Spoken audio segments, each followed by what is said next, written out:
घटाते, गुणा के निशानी से गुणा करते, भाग के निशानी से भाग करते, ये बराबर का निशान है, हम इसे बराबर करते हैं। जब कोई संख्या बराबर होती है तो हम इस निशान को लगाते हैं। और ये बड़े का निशान है, जब कोई संख्या किसी से बड़े होते हैं तो हम इस निशान को लगाते हैं। जैसे कि 10 5 तो 10 बड़ा है तो हम इस निशान को लगाते हैं।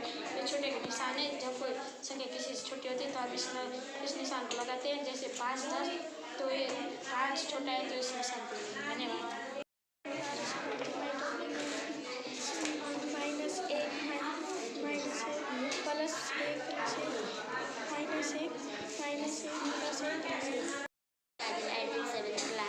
My topic name is Diwali.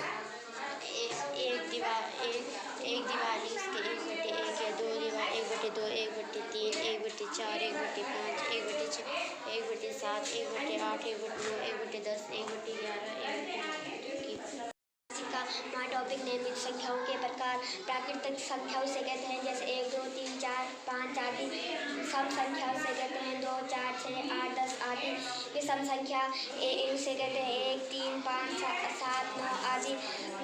पूर्णांक संख्या से कहते हैं -3 -2 -1 0 1 2 3 आदि। पूर्ण संख्याओं से कहते हैं 0 1 2 3 4 आदि। भाज्य संख्या उसे कहते हैं 4 6 8 9 आदि।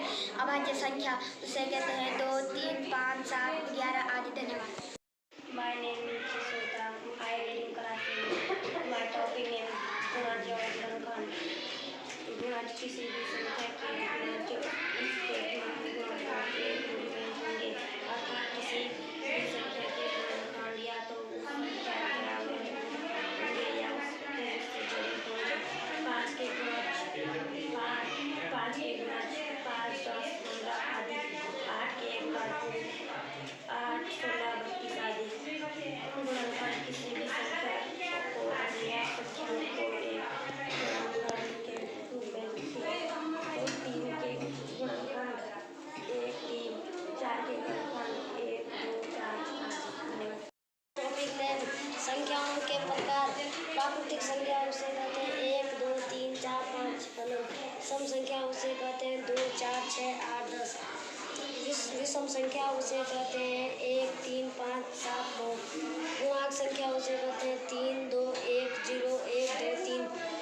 पूर्ण संख्याओं से कहते हैं 0 1 0 1 2 3 4। भाज्य संख्याओं से कहते हैं 4 6 8 9। अभाज्य संख्याओं से कहते हैं 2 3 5 7 11। अभाज्य संख्या 5 7। त्रिभुज की परिभाषा। त्रिभुज 2 प्रकार के होते हैं। नंबर 1 भुजाओं के आधार पर। नंबर 2 कोण के आधार पर। त्रिभुज की परिभाषा। 3 भुजाओं से घिरी बंद आकृति को त्रिभुज कहते हैं। त्रिभुज के प्रकार। समबाहु जिसके त्रिभुजाएं समान होते हैं।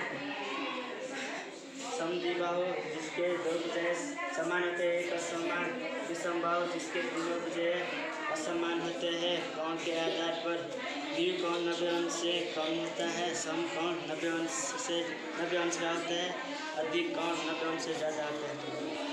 टॉपिक नेम है भाजकता के नियम। 2 का नियम दी गई संख्या का इकाई का अंक 0 2 4 6 8 में से होना चाहिए। 3 का नियम संख्या के अंकों का योग 3 में से विभक्त होना चाहिए। 4 का नियम संख्या के अंकों का योग 3 से विभाजित होना चाहिए। 5 का नियम इकाई का अंक 0 या 5 होना चाहिए। 6 का नियम दी गई संख्या 2 तथा 3 दोनों से विभक्त होनी चाहिए। 8 का नियम संख्या के अंतिम 3 अंक से बनी संख्या 8 से विभक्त होनी चाहिए। 9 का नियम संख्या के अंकों का योग 9 में से विभक्त होना चाहिए। 10 का नियम इकाई का अंक 0 होना चाहिए। 11 का नियम संख्या के सम स्थानों के अंकों का योग तथा विषम स्थानों के अंकों का योग का अंतर 0 होना चाहिए। 11 का गुणज होना चाहिए। My topic name is संख्याओं के विभिन्न रूप। जैसे हमने एक वस्तु ली, उसके विभिन्न रूपों के नाम भिन्न प्रतिशत एक वस्तु के 10 भाग किए और एक गुलाबी कर दिया। भिन्न के रूप में लिखेंगे हम 1/10% के रूप में लिखेंगे हम 10% और दशमलव के रूप में लिखेंगे 0.1 और चित्र एक वस्तु ली हमने उसके 5 भाग कर दिए एक गुलाबी कर दिया और भिन्न के रूप में 1/5% के रूप में 20%, दशमलव के रूप में 0.2 और हमने एक वस्तु ली हमने उसके 4 भाग कर दिए एक गुलाबी कर दिया और भिन्न के रूप में हम 1/4 लिखेंगे और प्रतिशत के रूप में 25%, दशमलव के रूप में 0.25 हमने एक वस्तु ली हमने उसके 3 भाग कर दिए एक भाग गुलाबी कर दिया और भिन्न के रूप में हम 1/4 लिखेंगे और 1/3 लिखेंगे और प्रतिशत के रूप में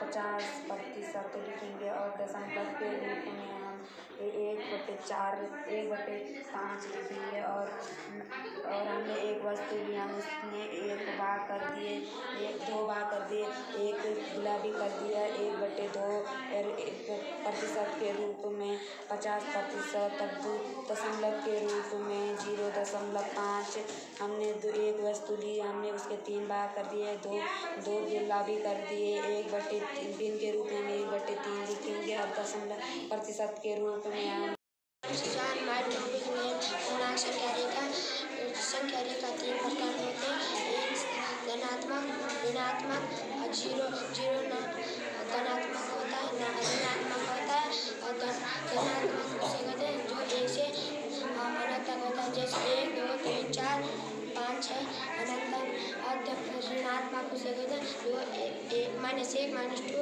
-3 -4 अनंत तक। संख्या रेखा दाएं तरफ धनात्मक होती है और बाएं तरफ ऋणात्मक -1 -2 -3 अनंत तक चलती है।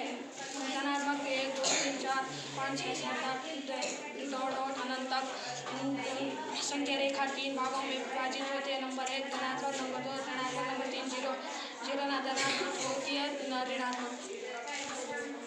I read in 7th class मेरे पास कोई वस्तु है प्रतिशत दशमलव पूर्णांकी जैसे 1 त्रिभुज उसे 1/1 में लिखेंगे प्रतिशत 100% 1.0 में हम जैसे एक वस्तु के 2 भाग करना तो 1/2 50% 0.5 मेरे पास वस्तु है उसके 3 भाग करना तो उसको 1/3 और प्रतिशत में 33.3% और दशमलव में 0.33 और जैसे हमारे पास उस वस्तु है उसके हम 4 भाग किए उसको हम 1/4 लिखेंगे प्रतिशत में 25% और दशमलव में 0.25 और हमारे पास जैसे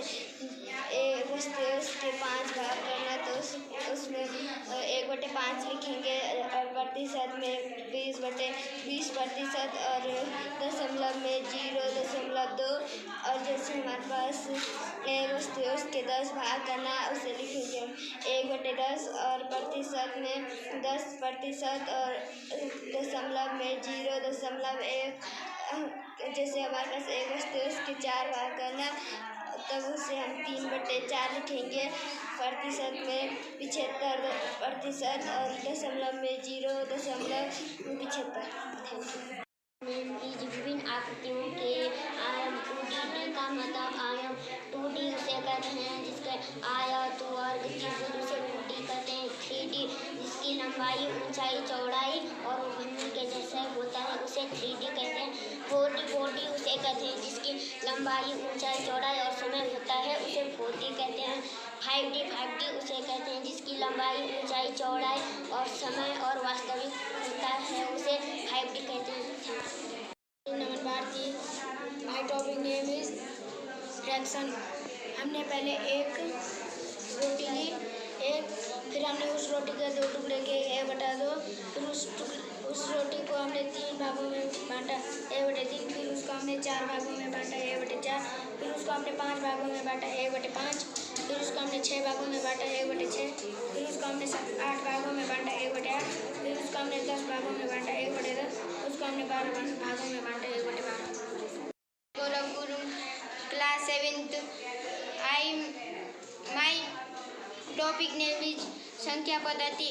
प्राकृतिक संख्या जो 1 से शुरू होकर अनंत तक, जैसे 1, 2, 3, 4, 5। पूर्ण संख्या जो 0 से अनंत तक लिखी जाती है, जैसे 0, 1, 2, 3, 4, 5। और पूर्णांक संख्या माइनस प्लस